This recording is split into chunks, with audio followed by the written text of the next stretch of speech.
സാക്ഷ്യം പറയുവാൻ വേണ്ടി കർത്താവിനെ അറിഞ്ഞ തൻ്റെ വിധങ്ങളെക്കുറിച്ച് നമ്മളോട് പങ്കുവയ്ക്കുവാൻ വേണ്ടി കടന്നു വന്നിരിക്കുന്നത് കർത്താവിൻ്റെ ദാസി പ്രിൻസിയാണ്. പ്രിയ പ്രിൻസിയെ ഞങ്ങൾ ദൈവനാമത്തിൽ സ്വാഗതം ചെയ്യുന്നു. കർത്താവ് ധാരാളമായിട്ട് അനുഗ്രഹിക്കട്ടെ. പ്രിൻസിയുടെ സാക്ഷ്യങ്ങൾ അനേകർക്ക് അനുഗ്രഹവും വിടുതലുമായി വരുവാൻ ഇടയായി തീരട്ടെ. എങ്ങനെയാണ് പ്രിൻസി ഈ രക്ഷയുടെ അനുഭവത്തിലേക്ക് വന്നത്? ആദ്യമായി എന്നെ ഒന്ന് പരിചയപ്പെടുത്താം. എൻ്റെ പേര് പ്രിൻസി. എൻ്റെ സ്വദേശം കുണ്ടറയാണ്. ഞാൻ കാത്തലിക്സ് പാരമ്പര്യത്തിൽ ജനിച്ചു വളർത്തപ്പെട്ട ഒരു വ്യക്തിയാണ്. അതിനു മുമ്പ് ഞാൻ ഈ രക്ഷയിലേക്ക് വരുവാനുണ്ടായ മുഖാന്തരങ്ങൾ, കുറേ സാഹചര്യങ്ങളുമുണ്ട്. 98 വിശ്വാസത്തിൽ വരുന്നതിന് മുമ്പേ ജോൺ കുണ്ടുകുളം എന്ന് പറയുന്ന പാസ്റ്റർ, എൻ്റെ ഫാദർ, ഞങ്ങളുടെ ചെറുപ്പകാലത്തിൽ ഞങ്ങള് കുഞ്ഞായിരുന്നപ്പോൾ. ജോൺ കുണ്ടുകുളം എന്ന് പറയുന്ന ദൈവദാസൻ ഇപ്പോൾ ജീവിച്ചിരിപ്പുണ്ടോ? അദ്ദേഹം മരിച്ചുപോയി. അദ്ദേഹത്തിന്റെ വരവാണ് നിങ്ങളുടെ കുടുംബത്തിന് ഒരു വ്യത്യാസം വരുത്തിയത്. അപ്പൊ വലിയൊരു അത്ഭുതം അദ്ദേഹത്തിലൂടെ ദൈവം നിങ്ങളുടെ ജീവിതത്തിൽ ചെയ്തു. പക്ഷെ അത് നിങ്ങൾ തിരിച്ചറിഞ്ഞില്ല. ആ അനുഭവം ഒന്ന് പറയാമോ? എന്തായിരുന്നു സംഭവിച്ചതെന്ന്? അത് അന്നത്തെ കാലഘട്ടത്തിൽ ഞങ്ങൾ അന്ന് പെന്തക്കോസ്ത് അനുഭവങ്ങളോ ഏറെ ഇല്ലാത്ത ഒരു കാലഘട്ടമാണ്. അപ്പോൾ ആ സമയത്ത് ഫാദർ തളർന്നു പോയ സമയത്ത് ഫാദറിനെ വീട്ടിൽ കൊണ്ടുപോയി ശുശ്രൂഷിക്കുന്ന ഒരു ദൈവദാസനെ അന്നത്തെ കാലഘട്ടത്തിലും ഇന്നത്തെ കാലഘട്ടത്തിലും ജോൺ കുണ്ടുകുളം പാസ്റ്ററെ മാത്രമേ കണ്ടിട്ടുള്ളൂ. അപ്പം എണ്ണപൂശി പ്രാർത്ഥിക്കുകയും സ്തോത്രം എന്ന് പറഞ്ഞു കൊടുക്കുകയും ചെയ്യുന്ന ഒരു സാഹചര്യം ഞങ്ങൾ കണ്ടു. എങ്കിലും പക്ഷെ അതിൽ വിശ്വസിക്കാനോ അല്ല, ഇന്നത്തെ കാലഘട്ടത്തിലെ ദൈവദാസന്മാരാണെന്നുണ്ടെങ്കിൽ പ്രാർത്ഥിച്ച് പൈസ മേടിച്ച് പോകത്തേ ഉള്ളൂ. കൂടെ കൊണ്ടുപോയി വീട്ടിൽ കൊണ്ടുപോയി ശുശ്രൂഷ ചെയ്ത് അദ്ദേഹം എഴുന്നേൽക്കുന്നത് വരെ അദ്ദേഹം ഉപവസിച്ച് പ്രാർത്ഥിക്കുകയൊക്കെ ചെയ്തു അല്ലേ? തീർച്ചയായിട്ടും. പറഞ്ഞോളൂ. എന്നിട്ട് പിന്നെ ഞങ്ങള് പക്ഷെ അതിൽ വിശ്വസിക്കാനോ കർത്താവിനെ അറിയുവാനോ ഞങ്ങൾക്ക് താല്പര്യമില്ലായിരുന്നു. അതിലേക്ക് ഞങ്ങൾ ശ്രദ്ധ തിരിക്കാനോ പോയില്ല. എന്നാൽ ഒരു 10 വർഷം കഴിഞ്ഞപ്പോൾ ഞങ്ങളുടെ വീട്ടിനകത്ത് വളരെയേറെ പ്രശ്നങ്ങൾ, തല്ലും അടിയും വഴക്കും ചീത്തവിളിയും തമ്മിൽ ചേരാതെ വന്ന ഒരു അനുഭവങ്ങളൊക്കെ ഉണ്ടായി. അപ്പോഴത്തേക്ക് അത് ഏറ്റവും കൂടുതൽ എന്നെയാണ് പിടിച്ചു വിളിച്ചത്. ഞാൻ ഈ ഭവനത്തിൽ ജനിക്കേണ്ടായിരുന്നു, ഇങ്ങനെ ഒരു ഭവനം വേണ്ടായിരുന്നു, എല്ലാം ഉണ്ടെങ്കിലും അനുഭവിക്കാൻ വയ്യാത്തതായ ഒരു അവസ്ഥ ഞങ്ങൾക്കുണ്ടായിരുന്നു. അങ്ങനെ ഞാൻ എൻ്റെ പ്രീ ഡിഗ്രി കഴിഞ്ഞിട്ട് ഞാൻ ഭവനത്തിൽ നിന്ന് എനിക്ക് മരിക്കണമെന്ന് പറഞ്ഞ് ഇറങ്ങി ഓടിയത് ഞാൻ നീലഗിരിയിൽ എൻ്റെ ഒരു ഫ്രണ്ടിന്റെ വീട്ടിലാണ് ചെന്ന്. ഒളിച്ചോടി പോയി, നിങ്ങൾ കുഞ്ഞുനാളിൽ ഒളിച്ചോടി പോയി എന്ന് ഞാൻ കേട്ടിട്ടുണ്ട്. ഇങ്ങനെ മുൻപ് പറഞ്ഞ് ഞാൻ കേട്ടു. അപ്പൊ ഒളിച്ചോടി പോയെന്ന് പറഞ്ഞപ്പോ ഞാൻ വിചാരിച്ചു വേറെ ആരുടെയെങ്കിലും കൂടെ ഒളിച്ചോടി പോയെന്നാ. അപ്പൊ ഒളിച്ചോടി അങ്ങനെ പോയതല്ല, കൂട്ടുകാരിയുടെ വീട്ടിൽ പോയി. അതെ. എവിടെ? നീലഗിരിയില്. പറഞ്ഞോളൂ. അവിടെ ചെന്ന് പിന്നെ അപ്പോഴേ അവരൊരു പെന്തക്കോസ്ത് കുടുംബമായിരുന്നു. അങ്ങനെ ഞായറാഴ്ച ആരാധനയ്ക്ക് എന്നെയും കൂടെ വിളിച്ചോണ്ട് പോയി.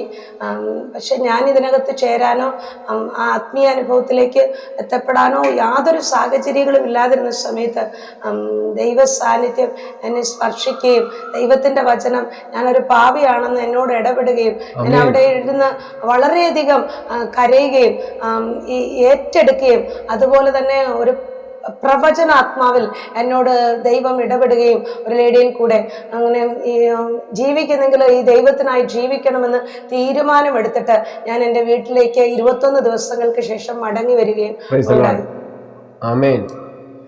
അങ്ങനെയാണ് കർത്താവിനെ അറിയാനിടയായത്. അപ്പൊ നമ്മൾ അപ്പോൾ ഒരു കത്തോലിക്ക പശ്ചാത്തലമായിരുന്നു. അപ്പൊ കത്തോലിക്ക പശ്ചാത്തലം എന്ന് പറയുമ്പോൾ ഞാനും ഒരു കത്തോലിക്ക പശ്ചാത്തലത്തിൽ നിന്ന് വന്നതാണ്. അപ്പോ വിഗ്രഹങ്ങളൊക്കെ ആരാധിച്ച് വിശുദ്ധന്മാരോടൊക്കെ പ്രാർത്ഥിക്കുന്ന, അല്ലെങ്കിൽ ധൂപം കത്തിക്കുന്ന, അല്ലെങ്കിൽ മെഴുകുതിരി കത്തിക്കുന്ന, നേർച്ച കാഴ്ചകൾ ചെയ്യുന്ന, മല കയറുന്ന, അങ്ങനെ ഒരു പശ്ചാത്തലമാണല്ലോ കത്തോലിക്ക പശ്ചാത്തലം എന്ന് പറയുന്നത്. അപ്പൊ ആ പശ്ചാത്തലത്തിൽ നിന്ന് മാറാനുണ്ടായ സാഹചര്യം എന്താണ്? മാറാനുണ്ടായ സാഹചര്യം, എനിക്ക് ബൈബിളിനെ കുറിച്ചൊന്നും അറിയത്തില്ല. ബൈബിള് ഇങ്ങനെ പൂവിട്ട് ഒരു എടുത്ത് കൊണ്ടുവെക്കുന്ന ഒരു പശ്ചാത്തലമാണ്. അല്ല, ഇന്നും അങ്ങനെയാണ്. ഇന്നും കത്തോലിക്ക വീടുകളിൽ ചെന്ന് കഴിഞ്ഞാല് ഇപ്പൊ ഈ നമ്മുടെ മുസ്ലിങ്ങൾ ഖുർആൻ വെച്ചിരിക്കുന്ന ഒരു സാധനം വാങ്ങി വെച്ചിട്ട് ഈ കത്തോലിക്ക ബൈബിള് മലർത്തി വെച്ചിട്ട് അതിനകത്ത് പൂവിട്ട് വെച്ചിരിക്കുന്ന പല വീടുകളിൽ ഞാനും കണ്ടിട്ടുണ്ട്. അപ്പൊ അങ്ങനെ ആയിരുന്നു. പൂവിട്ട് വെച്ചിരിക്കുന്ന ഒരു പശ്ചാത്തലത്തിലാണ് ഞാൻ വളർത്തപ്പെട്ടത്. അതിനകത്ത് എന്ത് എഴുതിയിരിക്കുന്നെന്നോ അതാണ് സത്യമെന്നോ നമ്മളെ പഠിപ്പിക്കുന്നില്ല ആരും.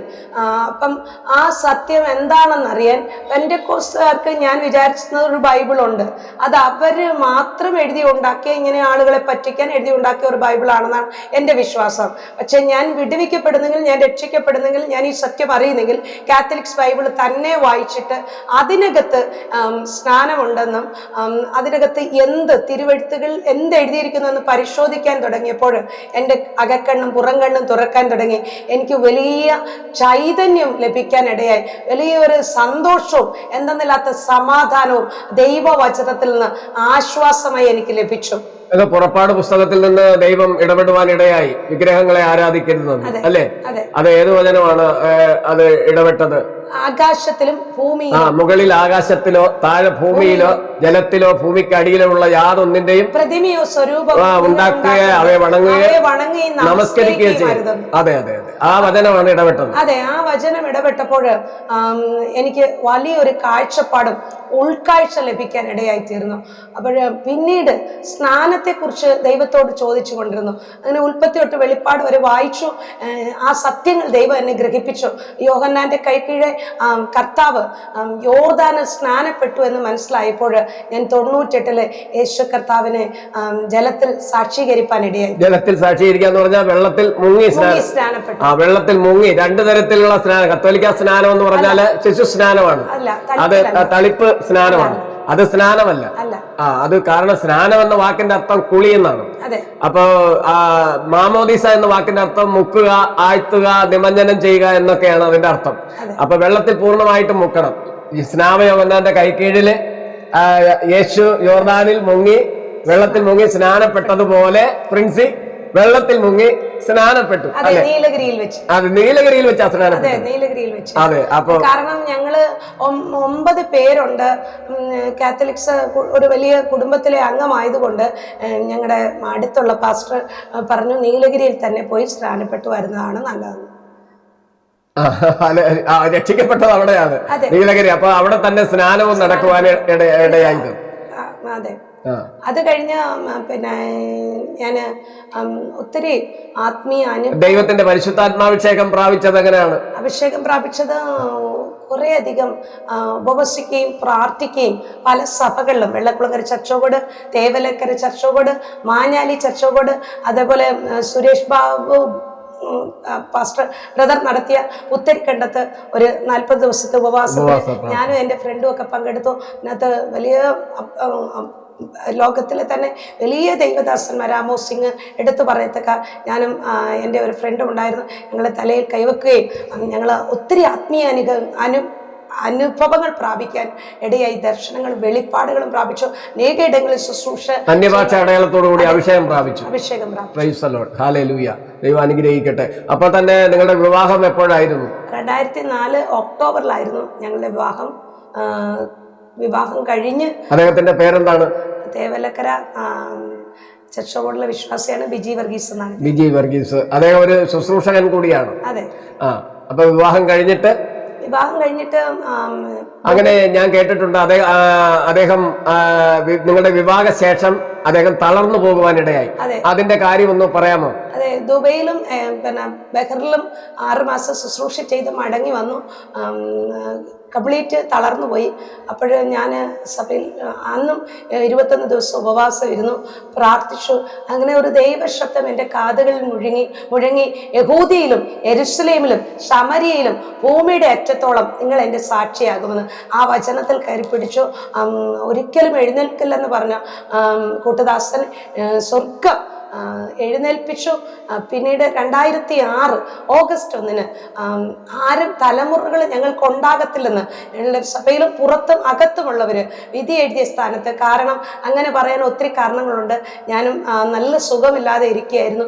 കർത്തദാസനും 18 വയസ്സിൽ തളർന്നുപോയ ഒരു മനുഷ്യനാണ് എന്നെ കല്യാണം കഴിച്ചത്. പക്ഷേ ദൈവം പറഞ്ഞിട്ടുള്ളെങ്കിൽ അതിന് ഒരു ദൈവം പറഞ്ഞിട്ടുള്ള ആലോചനകൾക്ക് ഒരു മാറ്റവും വരത്തില്ല. കാരണം ദൈവമാണ് നമ്മളെ സൃഷ്ടിച്ചതെങ്കിൽ നമുക്ക് വേണ്ടുന്നതായ വാഗ്ദത്തങ്ങൾ ആലോചനകൾ പറഞ്ഞിട്ടുണ്ടെങ്കിൽ നമ്മളെ ആ ലക്ഷ്യസ്ഥാനത്ത് തമ്പുരാൻ എത്തിക്കുക തന്നെ ചെയ്യും. അതിൻ്റെ ഒരു അടയാളമാണ് അനുഗ്രഹം. ആ വാഗ്ദത്തം പ്രാപിച്ചത് മുഖാന്തരമാണ് ഇന്ന് ഞാൻ നിങ്ങളുടെ മുമ്പിൽ ഇരിക്കുന്നത്. 2006 ഓഗസ്റ്റ് 1 ഊനമില്ലാത്ത ഒരു പുരുഷ പ്രജയെ ദൈവം ഞങ്ങൾക്ക് ദാനമായി തന്നു. അതെ, ആ കുഞ്ഞിനെ ഇപ്പൊ വളർന്ന് ഇപ്പൊ അവന് എത്ര വയസ്സോ ഉണ്ട്? അവന് ഇന്ന് 18 വയസ്സായി. അപ്പൊ 18 വർഷത്തിന് മുമ്പ് അസാധ്യങ്ങളെ സാധ്യമാക്കുന്ന ദൈവത്തിന്റെ പ്രവൃത്തി, അബ്രഹാമിന്റെ ദൈവം, ഇസഹാക്കിന്റെ ദൈവം, യാക്കോബിന്റെ ദൈവം അത്ഭുതം പ്രവർത്തിച്ചു അല്ലേ? അതെ, ഈ ദൈവം. അതെ, അതായത് വൈദ്യശാസ്ത്രം പറഞ്ഞു കുഞ്ഞുങ്ങൾ ഉണ്ടാകത്തില്ല എന്ന് പറഞ്ഞ സ്ഥാനത്ത് ദൈവം അത്ഭുതം പ്രവർത്തിച്ചു. ദൈവത്തിന് ഒരു കാര്യം അസാധ്യമല്ല. അതുപോലെ തന്നെ 2009 എല്ലാവരും ഞങ്ങളെ തള്ളിക്കളഞ്ഞിട്ടുണ്ട്. ദൈവത്തിന്റെ പ്രവൃത്തി എന്തെന്ന് പ്രിയമുള്ളവരെ, നമ്മൾ ഏറ്റവും താഴേക്കിടയിലേക്ക് നോക്കുമ്പോൾ പിശാചിന്റെ നുകത്തിൻ കീഴിലാണ് നമ്മളായിരിക്കുന്നത്. പക്ഷേ യേശു കർത്താവ് ഇപ്രകാരം പറയുകയുണ്ടായി, നിങ്ങള് സകലത്തിന്മേലും വാഴുവിൻ എന്നാണ് പറഞ്ഞത്.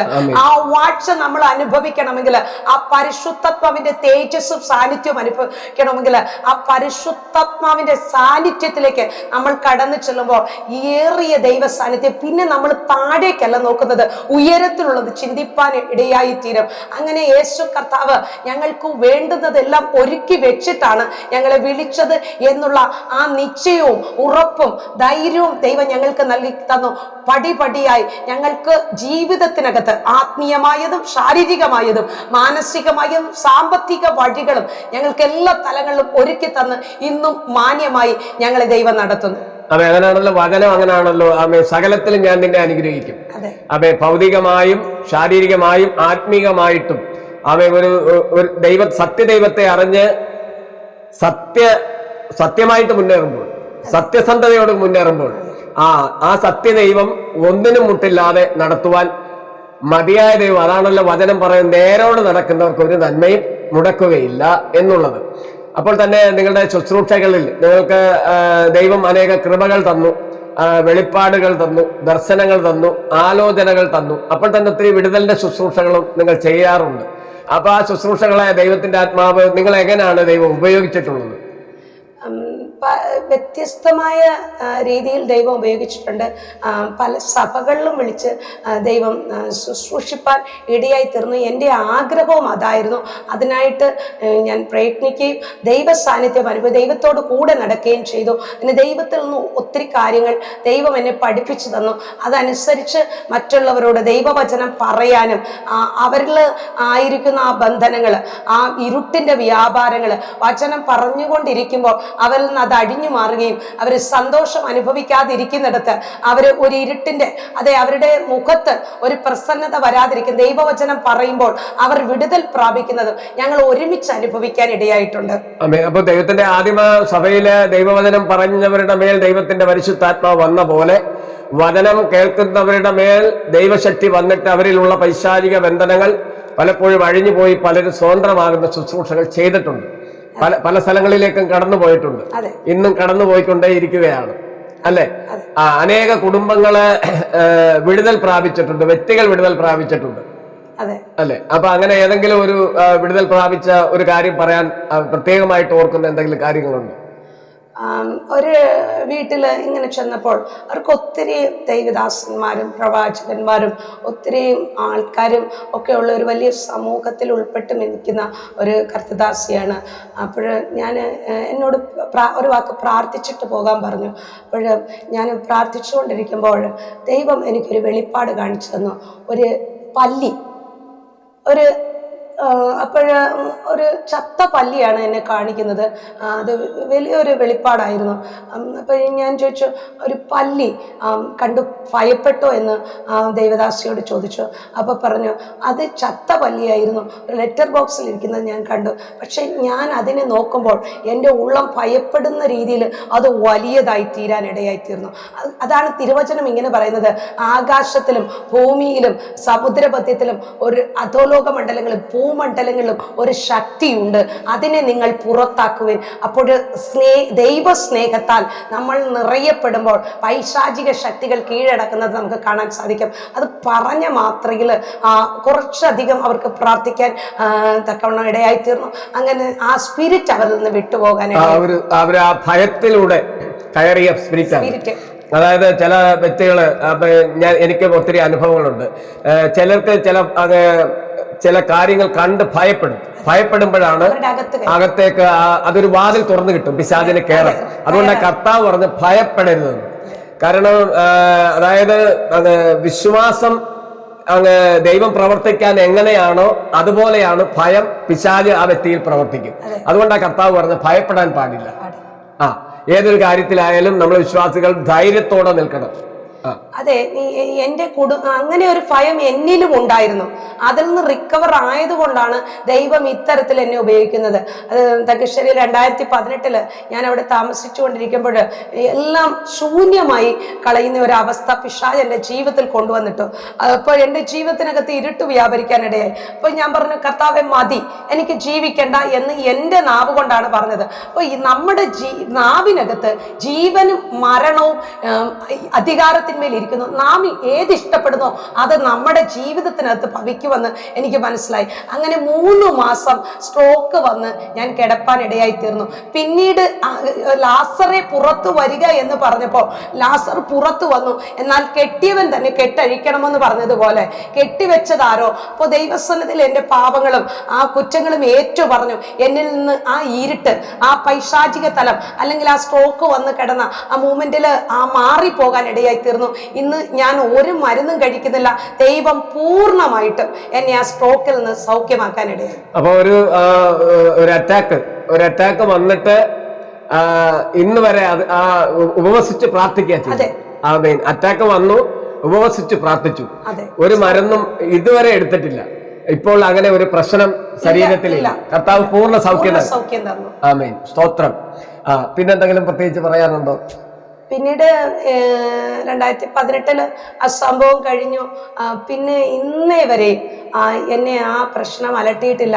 ഇന്ന് എന്നോട് ഡോക്ടേഴ്സ് പറഞ്ഞത്, എന്നും നീ ഒരു രോഗിയാണ്, നീ ഭക്ഷണം കഴിക്കാൻ, ഉപവസിക്കാൻ പാടില്ല, ടെൻഷൻ ഉണ്ടാകരുത്. പക്ഷെ ഇത് മെഡിക്കൽ സയൻസ് നമ്മുടെ മേൽ അടിച്ചേൽപ്പിച്ചതാണ്. ദൈവത്തിന്റെ വചനം പറയുന്നു, സകല രോഗികളെയും സൗഖ്യമാക്കുന്നു. അടിപ്പിണരുകളാൽ നിങ്ങൾക്ക് സൗഖ്യം വന്നിരിക്കുന്നു. ഏറ്റെടുക്കുന്നവർക്കാണ് ഈ വിടുതൽ സംഭവിക്കുന്നത്. വിശ്വസിക്കുന്നവർക്ക് വേണ്ടി ഈ അത്യന്ത ശക്തി വ്യാപരിക്കുന്നു. വിശ്വസിക്കുന്നവരാൽ ഈ അടയാളങ്ങൾ നടക്കും. അപ്പൊ വിശ്വസിക്കുന്നവരാലാണ് ഈ അടയാളങ്ങൾ നടക്കുന്നത്. അത് മാത്രമല്ല, ഞാൻ ഇങ്ങനെ പറഞ്ഞുകൊണ്ടിരിക്കുമ്പോൾ ഇനി വേറെ അനുഭവം ഉണ്ടോ എന്ന് ചോദിക്കുമ്പോൾ, എൻ്റെ 18 വയസ്സുള്ള കാലഘട്ടത്തിൽ എനിക്ക് മരിക്കണമെന്ന് പറഞ്ഞുകൊണ്ട്, അതും കൂടെ നിങ്ങളെ ഒന്ന് ഓർപ്പിക്കട്ടെ, മരിക്കണമെന്ന് പറഞ്ഞുകൊണ്ട് ഞാനാണെങ്കിൽ ഒത്തിരി സാധനങ്ങൾ, തൂങ്ങി മരിക്കാനും എനിക്ക് മനസ്സില്ല, വെള്ളത്തിൽ ചാടി മരിക്കാൻ എനിക്ക് മനസ്സില്ല. എനിക്ക് മരിക്കണം. ആ മരണത്തിന്റെ ആ പൈശാചിക ശക്തി എൻ്റെ മേൽ ഇങ്ങനെ നിൽക്കുകയാണ്. അപ്പോഴും എങ്ങനെ മരിക്കണം? അപ്പൊ ഈ തലത്തിലൊന്നും എനിക്ക് മരിക്കാൻ ആഗ്രഹമില്ല. അപ്പോൾ ഞാനാണെങ്കിൽ കുപ്പിച്ചിൽ സകല സാധനങ്ങളും എടുത്ത് വിഴുങ്ങിക്കളഞ്ഞു. അങ്ങനെ എന്നെ ഡിസ്ട്രിക്ട് ഹോസ്പിറ്റലിൽ സ്കാൻ ചെയ്തു, മെഡിക്കൽ കോളേജിലേക്ക് അയച്ചു. അങ്ങനെ മെഡിക്കൽ കോളേജിൽ നിന്ന് പറഞ്ഞു, ഇവർ ഈ കുഞ്ഞിനെ വീട്ടിലേക്ക് കൊണ്ടുപോക്കോ, ഇനി ദൈവം വല്ലതും ചെയ്യുന്നെങ്കിൽ ചെയ്യട്ടെ. പക്ഷേ ദൈവം എന്നെ അമ്മയുടെ ഉദരത്തിൽ വെച്ചല്ല, ലോക സ്ഥാപനത്തിന് മുമ്പേ കണ്ടിരുന്നത് കൊണ്ട് ദൈവവചനം ഇങ്ങനെയാ പറയുന്നത്, മരണകരമായ യാതൊന്നു കുടിച്ചാലും നിനക്ക് ദോഷം വരത്തില്ലെന്ന്. അങ്ങനെ കർത്താവ് എന്നെ സൂക്ഷിച്ചത് കൊണ്ടാണ് നിങ്ങളുടെ മുമ്പിൽ ഇന്ന് ജീവനോടെ ഒരു കുടുംബമായി ഒരു കുഞ്ഞിനെയും നൽകി സമാധാനത്തോടെ, സന്തോഷത്തോടെ, ആയുസ്സോടും ആരോഗ്യത്തോടും കൂടി കൂടി ആയിരിക്കുന്നത്. ഇന്നു വരെയും ആ മരണകരമായ ആ പ്രശ്നങ്ങൾ ഞാൻ എടുത്ത് കഴിച്ചത് കൊണ്ട് ആ പ്രശ്നങ്ങൾ എന്നെ അലട്ടുകയോ അതെന്നിൽ ഒരു കേടുപാടും വരുത്താതെ വേണം ദൈവം ഇന്ന് വരെ സൂക്ഷിച്ച് ഈ ശുശ്രൂഷകളൊക്കെ ചെയ്യുവാൻ ദൈവം എന്നെ ഭരമേൽപ്പിച്ച് ജീവനോടെ ആക്കിയിരിക്കുന്നത് ഓർത്ത് സ്തോത്രം. അപ്പൊ ഈ മരിക്കാൻ വേണ്ടി കുപ്പിച്ചില്ല് വിഴുങ്ങി, ഒത്തിരി കുപ്പിച്ചില്ലുകൾ വിഴുങ്ങിയിട്ടും ഡോക്ടർമാര് പറഞ്ഞു ഇനി ഒരു രക്ഷയില്ലെന്ന് പറഞ്ഞെങ്കിലും മുട്ടുപിന്നും കുപ്പിച്ചില്ല് സ്റ്റക്കായിപ്പോയി. അപ്പൊ അങ്ങനെയൊക്കെ ഉള്ള ഒരു അനുഭവത്തില് ഡോക്ടർമാര് പറഞ്ഞു കൊണ്ടുപോയിക്കോ, ഇനി ദൈവം എന്തെങ്കിലും ചെയ്യട്ടെ എന്ന് പറഞ്ഞു. പക്ഷേ മുന്നമേ അമ്മയുടെ ഉദരത്തിൽ വെച്ചേ തന്നെ ദൈവം കണ്ടതുകൊണ്ട് ദൈവത്തിന്റെ കരം കൊണ്ട് തന്നെ സർജറി ചെയ്ത് തന്നെ സൗഖ്യമാക്കി ഇന്ന് നമ്മുടെ മുമ്പിൽ ഇരുത്തിയിരിക്കുകയാണ്. അത് ഒരു ലോക മനുഷ്യർക്ക് പറഞ്ഞാൽ മനസ്സിലാകത്തില്ല, പക്ഷെ എന്റെ വീട്ടിലുള്ള എല്ലാവർക്കും അറിയാം ഈ സംഭവം, ഇതിന്റെ സ്കാനിങ്ങും കാര്യങ്ങളും എല്ലാം. അപ്പോൾ ഇന്ന് നമുക്ക് വിലയേറിയ സാക്ഷ്യം പറയുവാനായിട്ട് നമ്മളോടൊത്ത് വന്നത് സിസ്റ്റർ പ്രിൻസിയാണ്.